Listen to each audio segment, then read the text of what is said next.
Yeah, it's a great question. So at this point of the game, like where I am today, I have my next 15, 20 moves. I kind of know what I want to do.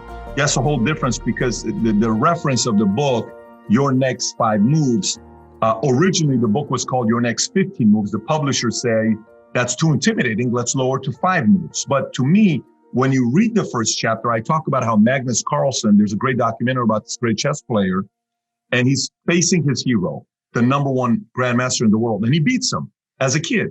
He beats him. And the other guy's looking at him like, how did you just beat me, right? And then the whole correlation becomes between an amateur chess player only know their next move. A pro knows their next 3 to 5 moves. A master knows their next 5 to 10 moves. And a grandmaster knows their next 15 moves. If you see most people, they're just kind of going about life and they're just like, yeah, life is cool. Yeah, it'd be great if I found a girl, that I can go on dates with and maybe have some sex with. It'd be kind of cool if I got a girl and show it to my friends that I got a girl and she's pretty. And I don't know, I kind of think it makes sense. We now that have been dating for a year and a half, we should probably get engaged. And I think it's time we get married because everybody's getting married. And look, we've been together for 3 years, married for 3 years. I think we should have a kid. Why? Everyone's having a kid. My mom keeps asking if we have a kid yet. Yeah, that's not a life. That's not a life. It's, okay, why do you want to get married? I'm sorry? Why are you getting married? Everybody gets married. No, I didn't say what everybody does. Why do you want to get married? Isn't that what you're supposed to do? Who told you what you're supposed to do? Why do you want to get married? Why do you want to have kids? Why do you want to be an entrepreneur? Because everybody said they're an entrepreneur.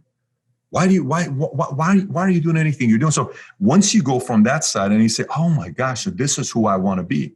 Okay, so if this is who you want to be, what are your next steps? Step number 1, I want to be a, $1 million earner real estate agent. Okay. If that's what you want to be, what are your next steps? Number 1, buy every book online that has to do with real estate with 200 plus reviews. Move number 1. Number 2, identify the top 5 brokers within a 10-mile radius of where you're living at. Move number 2. Number 3, contact these 5 brokers and get a job interview with them and ask them if they're willing to hire you so you can shadow them for 6 to 12 months. Number 4, become that person's most supportive sales rep, whatever, for the next 2 years. Number 5, become his number 1 producer afterwards and help him out on Sundays, Saturdays. Move number 6, make him $500,000 a year income and then ask for equity in the company. Number 7, if he says no, leave and start your own real estate. Do you see how this kind of works? This is sequencing. So first, I want to be $1 million earner real estate agent. Great, let's move number 1. Go buy the books. So that's the sequencing part on what you put together, right? And that's the part that most people don't do.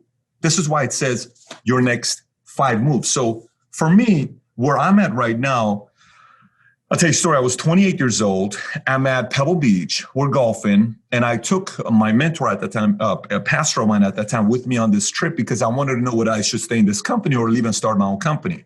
Most people had no clue why I took him there. So I took him and I had him to see all the different cultures and the people that were there. And then one day we're sitting down and we're at a bar, and one of the guys that was a top earner at the company making $3 million a year says, Pat, at what age do you think you'll be worth $100 million? I'm like, oh, no one's ever asked me this question before. At the time, I'm probably worth $1 million, okay? $2 million. Not a lot of money. I'm getting it going, but nothing crazy yet. I said, I think I'll have $100 million by 40 years old. You see, you think so? Yeah. Why? In my mind, I'm just doubling. If I double $1 million, 2 million, 4 million, 8 million, 16, 32, 64, yeah, I'll be worth 100 million by 40. And he's like, why are you so certain about it? Because everybody was kind of like, well, I think maybe. I'm like, 100 million by 40. By 40, I'm worth $120 million. I'm 41 right now. And our company in the last 5 months had the biggest profitable months, all this other stuff, right? So one, I had the goal. Then it was sequencing. I brought a mentor to see, do I stay here or do I go and leave my own, start my own company? On the flight back, he says, don't leave yet, stay another year, and kind of says, because this could still work out.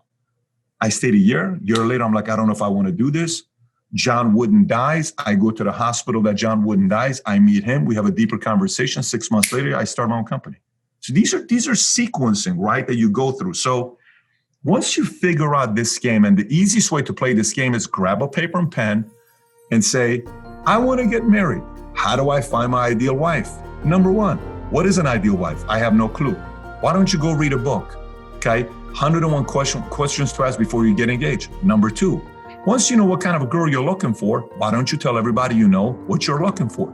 Number three, so you see how that works out. Just play that game and eventually get better at this whole your next five. And actually, you'll start having a lot of fun if you play this game. So that's kind of how it happened for me.